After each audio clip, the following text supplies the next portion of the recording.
Capitol Report is a production of Senate Media Services. Governor Tim Walz and legislative leaders react to the record-setting projected budget surplus, and Minnesota's budget commissioner and the State Economist offer context and perspective on what it all means. Stay tuned for this and more on this week's Capitol Report.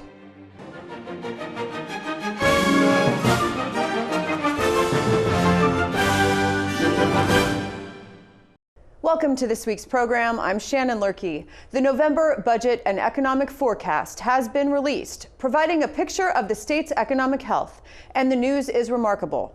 The general fund is projected to have an historic surplus of $7.7 billion for fiscal year 2022-23, with the improved outlook remaining into the following fiscal year.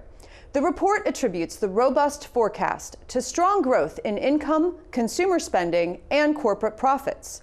The projected surplus will allow Minnesota's budget reserve, also known as the Rainy Day Fund, to be replenished to its statutory maximum of $2.6 billion. Governor Tim Walz and legislative leaders spoke to the media following the budget presentation. Our economy is strong and growing. I want to take a moment to make sure that we give proper credit and thanks to the folks who made that happen, and that's those hardworking Minnesotans who showed grit, resilience, patience during an unprecedented both global health pandemic and economic unrest. We said very early on that it was very much a false choice if you were going to tackle COVID, protecting lives, protecting healthcare workers, and making sure that businesses and schools can continue to try and function in the middle of an unprecedented pandemic. I made it very clearly on that that was a false choice. You could do those things and protect and grow the economy. We're going to lower costs for Minnesotans in permanent ways on the things that impact their lives. We're going to make sure we're investing in the middle class and working families because they're the ones that made the economy strong in the first place. And we're going to lend a hand to those who haven't recovered, who were disproportionately hit by COVID. It's something we've done throughout this whole time. It's time to have that conversation about paid family and medical leave. Those are things that work. It's proven to work. We can have that conversation. These are things that not only pay for themselves, they create a sustainable workforce at a time when businesses are looking to recruit and retain workforce. This is one of the things that makes it fair across there. We already know our large employers are already doing this because they know it works. Provides a stable, well-qualified workforce. Now we can help make sure that all of our employers have that opportunity. Lowering the cost for parents and to caregivers. Expanding access to affordable childcare, pre-K, and early childhood education. The message from this forecast is that Democratic policies work. When we prioritize workers, when we prioritize small businesses, and we prioritize families and make sure that they have the support they need to get through tough times, our economy booms. We have seen that through hundreds of millions of dollars invested in housing, hundreds of millions of dollars investing in supporting small businesses, supporting workers through unemployment compensation and extending it for years, making sure workers have access to workers' compensation if they get sick with COVID. Supporting workers and small businesses and families is why we have a strong economy. It's true nationally and it's true in Minnesota. This is an opportunity to address the real issues facing families and workers throughout the state, like addressing the crisis in accessible childcare and the lack of affordable housing. Above all else, now is up to the legislature to come together in the upcoming session to put the needs of working Minnesotans first. This budget forecast presents us with a historic opportunity to meaningfully invest in working class and middle class Minnesotans and address disparities that are preventing all Minnesotans from taking part in the recovery. All I can say is $7.7 billion is staggering. I'm still trying to get my head around that. It's way more than we ever expected, which is a good sign. But I can also tell you, I can remember November of 2010, we had a negative $6 billion deficit. And last year, at this time, we had a minus $638 million deficit for our November forecast. And things switch around. So I know that this is very fluid because there's a lot of variables in our economy right now. I stand here with $7.7 billion surplus, and why do I feel so bad? I feel really bad because of the hardworking, earnest, everyday Minnesotans who need some relief. And the governor talked about investment And I really see that as investment in government programs. We want to give relief back to the everyday person in Minnesota. They deserve it because the cost of living is increasing in Minnesota. You go to the gas pump, $3.19 I paid yesterday. The energy costs, let's not minimize that. That is going to be horrific this winter, and it's going to make a huge impact, especially on everybody's savings account, which are the highest ever, because there is still uncertainty in the economy, and that's why people have been saving so much. This concern that we have to deal with right now is that of inflation. Minnesotans are paying 50% more at the pumps right now. They're paying more on their energy bill. They're paying more on their healthcare costs. All of those things are as a result of Democrat policies. So when the governor says that Democrat policies are what's been so successful here, it's a slap in the face of Minnesotans who are paying 50% more at the gas pumps, who are paying more for their healthcare costs every single day. I think we should look at educational tax credits. I think we should look at eliminating the Social Security tax once and for all. I think we're one of 6 or 7 states in the country that taxes Social Security income for our seniors. Again, it's unconscionable. We shouldn't be doing that.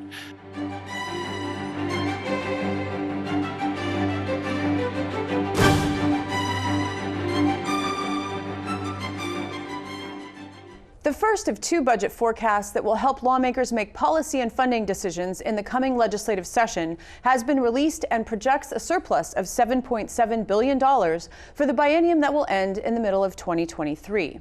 Joining me to talk about the forecast is the Commissioner of Minnesota Management and Budget, Jim Schowalter. Thank you for being here. Thank you for inviting me.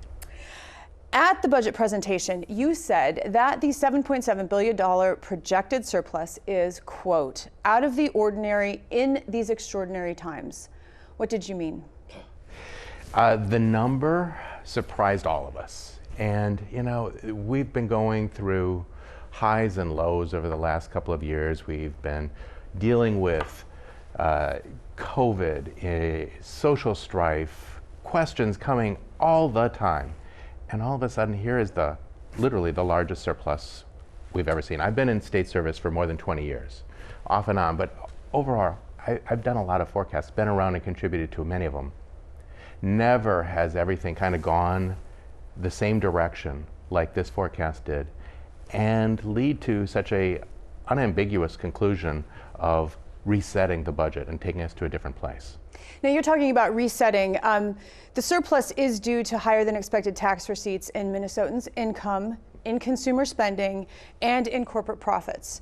So, correct me if I'm wrong, but no federal recovery money or aid is part of this. All of this $7.7 billion is the collection of tax receipts that are projected to the end of the biennium. So it begs the question, are Minnesotans being overly taxed, or are we just, as you kind of said, resetting? Now we need to get the lay of the land again? Yeah, I think that last point is the key. We got to reorient ourselves, reassess where we're at and where we go from here. Because, overtaxed, undertaxed, that's always a kind of a point in time assessment, seeing how the economy is performing, seeing how our businesses and our individuals are making it. But right now, it looks a lot different than it did a year ago, when we expected literally to not be able to, we weren't sure if we could pay the bills by the end of the fiscal year. Instead, we're at a place where our revenues are much stronger than we expected, and that, frankly, federal policy has done exactly what it should do. It gave people confidence, it gave the states the ability to respond to COVID challenges, and that lift is something we get to figure out what to do with now. More than once in the report, the word coexisting occurs with regard to COVID-19, because the shape of the pandemic is still one of the unknown factors that puts risk in this forecast. What have we learned as a state about living with COVID, about the tools to help manage the economy through a pandemic, and about understanding how to deal with this risk going forward? We've learned a lot, and I think everyone who's watching that, whether they realize it or not, has learned things, and we're just seeing how we do things differently. Even sitting here with you today, it was a conversation of whether we're going to do it through Zoom or be here in person. I do meetings all the time, back to back to back, through Teams, Microsoft Teams. The bottom line is we're finding different ways to get our business done. And much of the economy has adjusted and continues on forward. And that's the reason why our tax revenues look the way they do. That our corporate profits have been strong. That incomes for a lot of individuals in Minnesota has continued to be strong, and it wasn't impacted by COVID. The challenge is to address the parts of the economy and the parts of our population that were impacted, that are frontline workers, that are people who've lost their jobs because the restaurant closed or some other activity really doesn't work or hasn't adjusted yet. And so that actually leads perfectly into my next question. The U.S. Bureau of Labor Statistics wrote about the K-shaped recovery in a working paper that was issued in July. The K refers to the divergence between those who are doing well and so are ascending in that part of the K, or those people in the economy who are not doing as well, and that's the descending part of the K. Is Minnesota experiencing a K-shaped recovery? I think it's unambiguously the case where some people are doing great and some people aren't. And you know, you watch the forecast release yesterday, I'll say for myself, but I think almost everyone who was at the podium had sort of an ambivalence, because to say that we have a $7.7 billion state surplus suggests that everything's good. And we just know it's not. We know that there's communities that are hurting, that there's businesses that are hurting, that there are families who are struggling to figure out how to keep their kids' attention while they're figuring out childcare that isn't available right now. So the bottom line is, yes, at the street level, absolutely, it's a divergence of outcomes. And you know, that's part of the challenge of going forward. How do we deal with that? What are the supports? What are the adjustments and tactics that we need to take so that people can stay healthy, get the services they need, and live their lives? And do you feel like the businesses are doing a decent job of figuring out how to move forward and still be profitable? Like all sectors, or there's some sectors doing better than others, do you think? Oh, certainly some sectors are doing better than others. And you know, certainly larger corporations are doing better than smaller ones. Service sectors are doing worse than ones that you can sort of do at your computer terminal. Look at child care providers right now. They're struggling to get by. Check out the long-term care industry and nursing facilities or assisted living facilities. They're trying to keep staffed up so that your parents or your grandparents still get services. Hospitals, across the board, there are a lot of industries right now that are under stress because, in part, there is low-wage jobs that aren't as attractive as they were before, or because there's health risks. And so those are the things that you can see on a daily basis that we're trying to respond to as a state government. And I think as policymakers, everyone's going to be looking at those same challenges. Some of the surplus by law is going to be diverted to refill the state's budget reserve. So $870 million of the surplus will go in to fill up Minnesota's rainy day fund to its statutory maximum of $2.6 billion.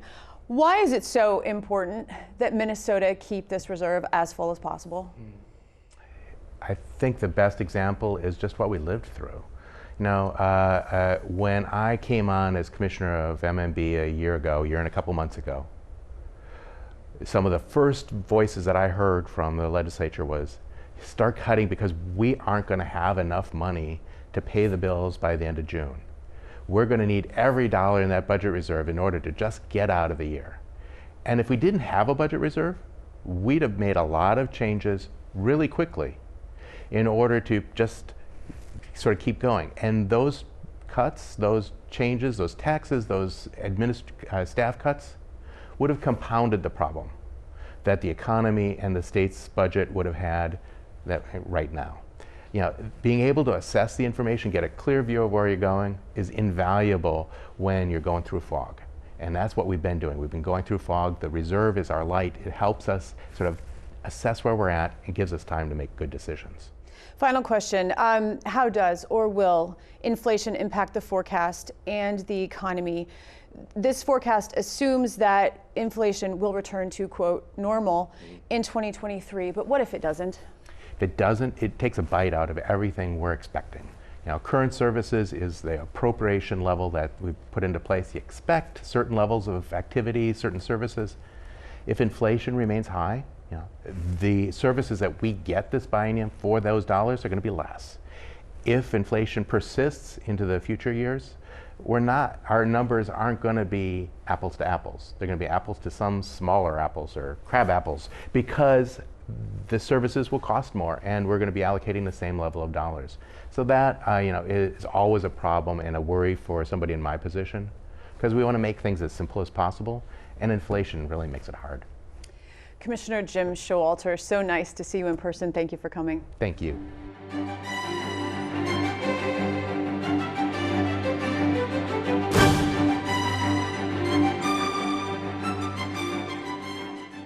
One of the duties of the State Economist is to interpret the data and trends that inform economic forecasts. Dr. Laura Kalambokidis is the economist for the state of Minnesota, and she joins me to talk more about the underlying assumptions of the state's latest $7.7 billion forecast projection. Welcome. Thank you for having me. As an economist, what has surprised you most about this forecast and the economic recovery thus far? Well, a really big surprise for us was just how strong revenue growth has been through tax year 20 and so far and through tax year 21. You know, in a year, tax year 20, when we actually had the beginning of a pandemic and a recession, and tax receipts just kept coming in stronger than expected. And that's true in Minnesota, it's true at the federal level, it's true in many other states. And so that raised the base for this forecast, so that in addition to that higher base, we also have higher growth rates in a lot of important variables. So that's the biggest surprise. Well, and we'll break down some of those variables. In one of our previous conversations, we talked about how unlikely it would be for the growth trajectory that we had pre-pandemic to continue post-pandemic. And yet one of the slides during the presentation showed that economic cliff that just suddenly dropped. But now the recovery is almost on par with where it would have been had there been no pandemic. Is this a miracle? It's a big surprise. Typically, when you have a recession, you have that decline in GDP, and then you come back up to a path that is lower than the path that you used to be on. And this one, as you said, is getting close to where it would have been otherwise. Why did this happen? One of the things that happened is exactly what should happen in a recession, which is the federal government provides stimulus that helps consumers continue to make purchases, that helped, in this case, help businesses keep people on the payroll, so that the really large amounts of federal fiscal stimulus that were put into the economy last year and the beginning of this year, those allowed this kind of a recovery to occur. Well, speaking of purchases, the unexpected change since the February forecast, which contributed to the sales tax increase, had to do with durable goods, which are spending that does not include automobiles or medical devices, but other durable goods. Yep. I bought new kitchen counters and several new appliances. Did I just do what many other Minnesotans did? Yes, you did. That was another unexpected and remarkable effect of through the pandemic, was that when consumers no longer had access to spending on personal services and travel and entertainment, they didn't just hold the money, they figured out what to spend it on. And lots of people were teleworking, sitting in their own homes and thinking, I could use some new office furniture, I should replace that dishwasher, all those kinds of things. And so consumers shifted spending away from services toward durable goods, and that was also supported by some of that stimulus, direct stimulus to households by the federal government. It is expected that ratio, the goods to services ratio, is going to get closer to normal over the next year or so, but at the moment, durable goods spending remains elevated. A recurring theme lately is that of the labor force. The pandemic has wrought significant changes in workforce participation, and it's contributed, I think, to the tight labor market. What kind of light does the data shed on how this factor is impacting the economy? So one of the big things is that it's slowing employment growth. So employment growth can only occur when a business has a job open and then somebody enters that job and takes that job. And when there's lower labor force participation, businesses are finding it harder to fill those positions. And so employment growth is slower, and that is driving wages up. So it's putting upward, that tight labor market is putting upward pressure on wages. We're not having as fast employment growth as we've had in the past, and businesses are starting to figure out how to work creatively there. So what pockets of unemployed workers can we find, people we may have overlooked before, and are there ways we can produce the same output with fewer people? So introducing technology, for instance. According to the Bureau of Labor Statistics, the U.S. October labor force participation rate is around 61%. And the last time it was at 61% was of March in 1976. So it hasn't been there for quite some time. Yeah. The report, the state's forecast report, refers to, quote, permanent job losers. It also mentions potential permanent structural changes to the labor force, which perhaps is what you mean by employers finding more creative ways to get the job done. But are some of these elements of a K-shaped recovery? They could be, especially in service areas, personal services and accommodations and food services. Those are the jobs that were lost at the beginning of the recession. And some of those businesses are figuring out how to do more with fewer people, which means some of those people may not find new employment. However, a lot of them are trading up to better jobs. And that's part of the inability of some restaurants and hotels to find people to work. Another element of the K-shaped recovery is that childcare costs are higher than they were, and it's harder to find accessible and affordable childcare because of the pandemic. And so lower income workers are having an even harder time getting back into the labor force. And so ideally there will be some public policy responses to some of these challenges that may be impacting the people on the downwards part of the K? There are a couple of reasons why you might want policies like that. One is to remove obstacles or barriers to people re-entering the labor force, improve that labor force participation, which makes it easier for employers to hire. Another reason is that the inequalities and disparities that we had prior to the pandemic have not been improved by the pandemic. In fact, they've been worsened. And so policies directed toward reducing those disparities before are still warranted now. The forecast for the agricultural economy, taking a little turn here, is looking rosier, with the U.S. Department of Agriculture forecasting an increase in farm income of almost 20%. What's driving this change?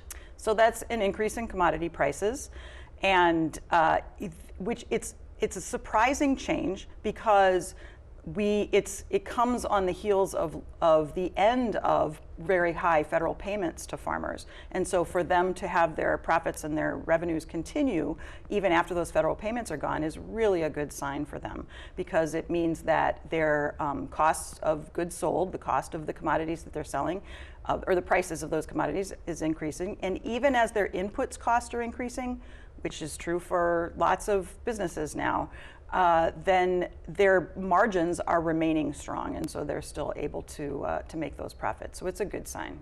And that's an important sector in Minnesota's economy. Of course. And just speaking then broadly about the economy, one of the risks to the forecast is the impact of global growth and what that means, how that impacts the state of Minnesota. There's also the path of the pandemic, which is unknown, and it should be said that the Omicron variant is not factored into this forecast. There's inflation, there's issues with supply chains. It really seems that the health of Minnesota's economy is essentially at the mercy of forces beyond its control. Is that correct? That is true. It's actually often the case throughout the time that I've been focused on Minnesota's economy, is that we don't have a lot of state-specific economic risk. Generally, the risks to Minnesota's economy are external, are coming from outside. We have a strong economy, strong workforce, diverse industry base, and so generally, if there's a threat to Minnesota's economy, it's coming from the U.S. growth or global growth. Dr. Laura Kalambokidis, I always enjoy when you come on the program. Thank you so much. Great. Thanks for having me.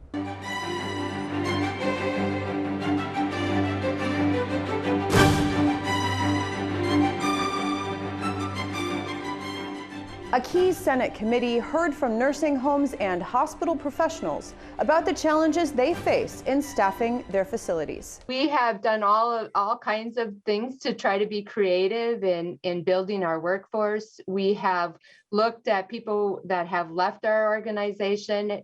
Are they willing to come back? We have looked at trying to recruit from different industries in a way where we do all of our onboarding and training in-house.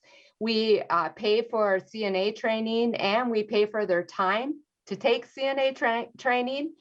And we've just done a lot of those types of things and continue to be in the staffing.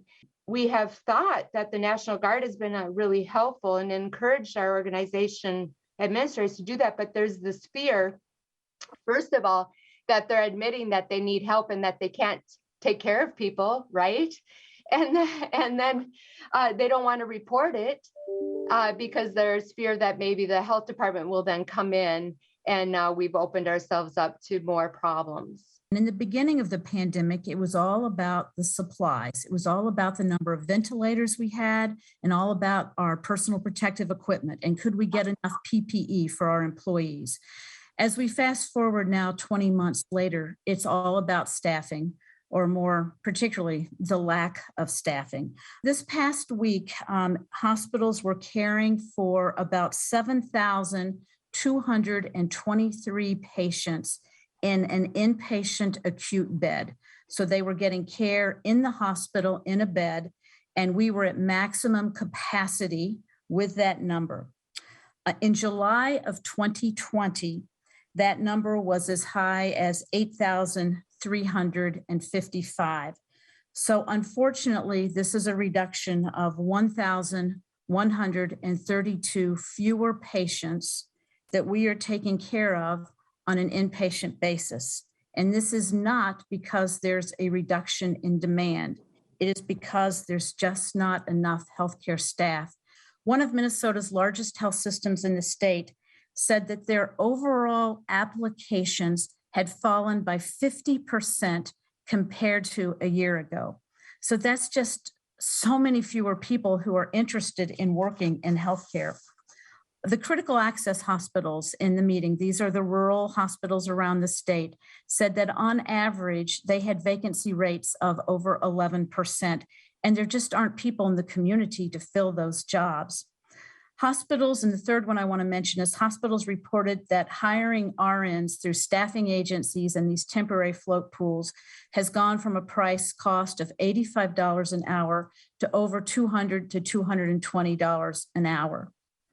Hospitals are under enormous financial pressure, canceling surgeries and increased volumes of Medicare and Medicaid patients, and we're paying a lot more for staff.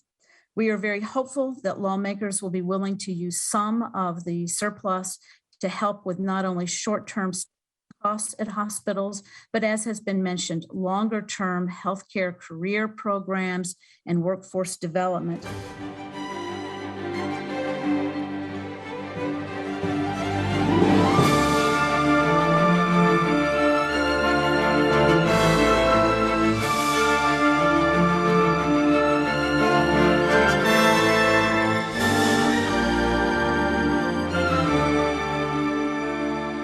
Join us again next week as we delve into more topics affecting Minnesotans. I'm Shannon Loehrke, and on behalf of all of us at Senate Media Services, thanks for watching.